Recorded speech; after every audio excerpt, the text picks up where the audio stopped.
যে চাপদানিতে টিকিট পেয়েছিলেন, কিন্তু এবারও সেই প্রার্থী, একই প্রার্থী দিলীপ দা আমাদের কাছেই রয়েছে। যখন আজকে যেমন প্রার্থী ঘোষণা হলো, সঙ্গে সঙ্গে দিলীপ দা মন্দিরে এসে এবং মিষ্টিমুখ করে মন্দিরে আসলেন, এসে পুজো দিলেন।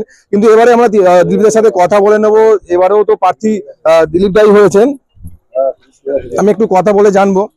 কি বলবেন, গতবারও প্রার্থী ছিলেন, এবারও প্রার্থী হলেন? দেখুন, আমরা আশাবাদী আছি। আর গতবারও মানুষ ৭১,০০০ ভোট দিয়ে আমাকে যেভাবে আশীর্বাদ করেছিলেন, আমি আমাদের চাপদানি বিধানসভা নগরবাসীদের আমি ঋণী, সারা জীবন আমি ঋণী থাকবো। আবার একবার জনগণের সহযোগিতায় মোদিজির নেতৃত্বে, মোদিজির আশীর্বাদ পেয়ে, আমাদের সমীর ভট্টাচার্য, শুভেন্দু অধিকারীর আশীর্বাদ, সুকান্ত মজুমদার আশীর্বাদ পেয়ে আমি আজকে আবার যে একবার টিকিট পেলাম, আমি ওখানে কাজ করার সুযোগটা যে পেলাম, আমরা আশাবাদী নিশ্চয়ই জনগণ ওখানে আমাকে জয়যুক্ত করবেন। আর আমাদের যে সংকল্প আছে, যেটা আমাদের পার্টির নীতি নির্দেশ, বাংলাকে কিভাবে সুশাসন রাজ দেওয়া যায়। কারণ এই অপশাসন রাজ্য থেকে বাঁচাতে গেলে বাংলার মানুষ যেভাবে আজকে সন্ত্রাস ভুগছেন, যেভাবে দুর্নীতিতে ভুগছেন, যেভাবে এই অপশাসনের সরকারের দুষ্কৃতির মধ্যে এরা অসহায় হয়ে পড়েছেন, তার জন্যে কিন্তু বিজেপি এখানে দরকার আছে। আর জনগণই বিচার করবেন, জনগণই পরিবর্তন নিয়ে আসছেন। আমি আমার সকল বন্ধু ভাই কর্মী, শুধু আমি টিকিট পাইনি, টিকিট আমাদের যতগুলো আমার বিধানসভা কার্যকর্তা, তারা সবাই আমাদের বিধায়কের টিকিট পেয়েছেন, তারা সকলেই বিধায়ক হবেন, তাদের জন্য সব কিছু হবে। আমার শক্তি হচ্ছে আমার বুথ স্তর থেকে নিয়ে আমার মণ্ডল, আমার জেলা, আমার সহযোগী সবাই ভাইরা আর জনগণ, যাদের বদৌলতে টিকিট, যাদের বদৌলতে আমার জয় হবে, তাকে আমি অসংখ্য অসংখ্য ধন্যবাদ জানাই। ঠাকুর সবাইকে সুস্থ রাখুক, যাতে আমি সকলেরই আশীর্বাদ পাই। আর এবার দেখবেন চাপদানি বিধানসভা আলো হয়ে ফুটবে। সেই চাপদানি বিধানসভাকে যেমন লোকের শহর বলতো, কিন্তু শহর ছিল না, ও নামেরই শহর ছিল, কিন্তু অ্যাকচুয়াল এবার শহর হবে।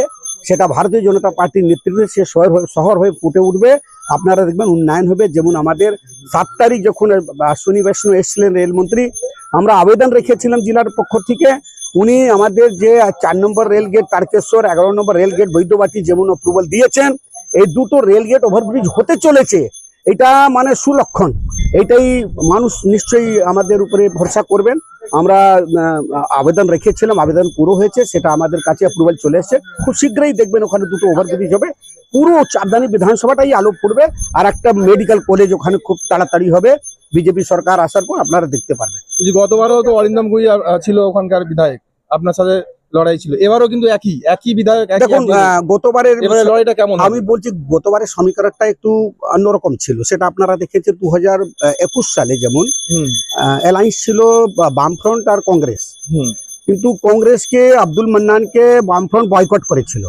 ওনারা ভোট না দিয়ে অরিন্দম গুইনকে ভোট দিয়েছিল, মানে তৃণমূলকে। কিন্তু যেই দীপশিতা ধর ওখানে 24 সালে প্রার্থী হয়েছে, তখন ওই 9% ফিরে চলে এসছে আবার সিপিএম এর কাছে। তখন তৃণমূলের ভোট হয়ে গেছে 41%, শুধু 8,000-এর ডিফারেন্স, 8,000 ভোটের ডিফারেন্স। তার মধ্যে মৃতক ভোটারদের যে ভোট, ভুয়ো ভোট দিয়ে রাজনীতি করতো তৃণমূল, সে ভোটগুলো এসআইআর বাদ হয়েছে। এই জনগণ এবার তৃণমূলকে বিদায় করবেন, তৃণমূলের বিসর্জন হবে। ভারতীয় জনতা পার্টি সরকার করে এই বাংলাকে, এই অপশাসন সরকার থেকে মুক্তি করে নিয়ে আসবে, সেই বাংলায় আলো পড়বে। এখন আপনি কতটা ভোটে ওখানে জিততে পারেন, কত হাজার ভোট? দেখুন, আমরা আশাবাদী আছি, জিতবো, এটা আমার জনগণের উপর আমরা আশা করি। কত ভোটে জিতবো, কত হাজারে জিতবো, এটাই জনগণ বিচার করবে। আমরা ছাড়লাম, আমরা আশাবাদী, জনগণের উপরে ছাড়লাম। এবার জনগণ যেটা চাইবেন সেটাই হবে। আশাবাদী, এইটুকু আমি বারে বারে বলবো, যে জনগণ যেটা চাইবেন সেটাই হবে। জিত 1 ভোটে হয়, জিত 1000-এ হয়, জিত 1 লাখেও হয়। আমি শুধু আমার জনগণের উপর আমার ভরসা আছে, আমি আশাবাদী জনগণ আমাকে জয় করবেন। আমি এটুকু জনগণের আমি সেবা করব, ওনাদের পাশে দাঁড়াবো, রাত দিন সুখে দুঃখে আমার চাপদানি নগরবাসীদের কাছে আমি সেবক হয়ে তাদের কাছে সবসময় চিরকাল থাকবো। এটাই আমি আশা রাখি। আমি আশাবাদী আছি ওখানে জয় হবে বিজেপি।